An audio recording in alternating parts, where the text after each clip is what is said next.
Hello, નમસ્તે. હું doctor Sunil Chodvadiya, orthopaedic spine સર્જન, Shalby hospital, Surat. આજે આપણે જાણીશું સ્પાઇન સર્જરીના અમુક ટ્રુથ વિશે. સૌથી પહેલું જો જોઈએ તો spine surgery is not a miracle or not a enemy. એટલે એ તમારું દુશ્મન પણ નથી, કોઈ ચમત્કાર પણ નથી. જો યોગ્ય સમયે કરવામાં આવે તો બહુ સરસ રિઝલ્ટ આપતું હોય છે. તો સર્જરીથી ડરવાની પણ જરૂર નથી અને સામે એવું પણ જરૂરી નથી કે એવું વિચારી લઈએ કે સર્જરી કરીશું તો બધું જ એકદમ સરસ થઈ જશે. એની વચ્ચેનું એક બેલેન્સ છે. દર્દીની કઈ પ્રમાણેની જરૂરિયાત છે એ પ્રમાણે જો કરવામાં આવે તો બેસ્ટ રિઝલ્ટ આપતું હોય છે. બીજું એક બહુ કોમન છે કે આપણા દર્દીઓ સર્જરીથી એટલા બધા ડરે છે કે એટલું બધું ડિલે કરી દે છે ડાયગ્નોસિસમાં પણ અને ડૉક્ટર સુધી આવવામાં પણ.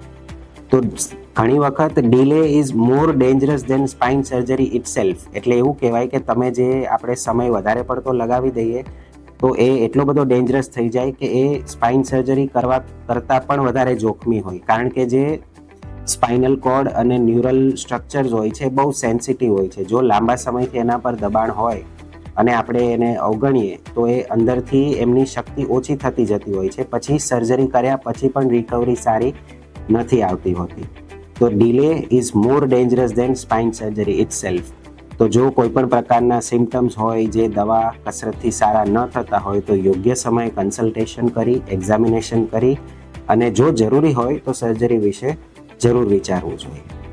ત્રીજું, અત્યારના સોશિયલ મીડિયા અને માર્કેટિંગના જમાનામાં અત્યારે ઘણી બધી માર્કેટિંગ પર્સપેક્ટિવથી પણ અને એજ્યુકેશનલ પર્સપેક્ટિવથી પણ તમે ઘણી બધી વસ્તુઓ જોઈ રહ્યા છો. જેમ કે ટેકનોલોજી, એન્ડોસ્કોપી છે, દૂરબીન છે, લેઝર છે.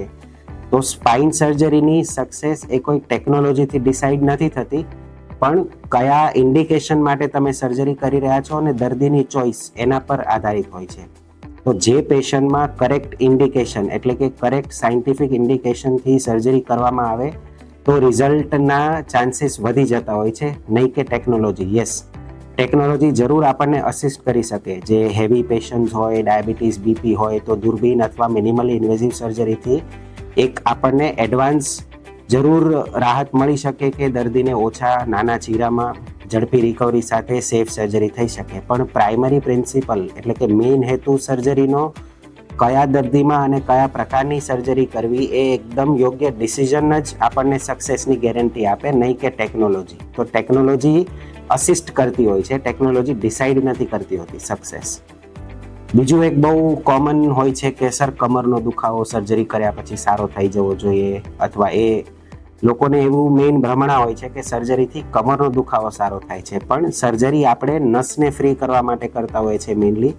તો નસ રિલેટેડ પેઇન એટલે કે રેડિક્યુલર પેઇન જે પગમાં જાય છે, હાથમાં જતું હોય છે, ખાલી ચડતી હોય છે, એની રિકવરી બહુ સ્પીડમાં આવતી હોય છે. પણ જે કમરનો દુખાવો છે એના માટે સમય લાગતો હોય છે. એટલે સર્જરીથી તરત જ બધા જ દુખાવો સારું થઈ જાય એવું નથી હોતું.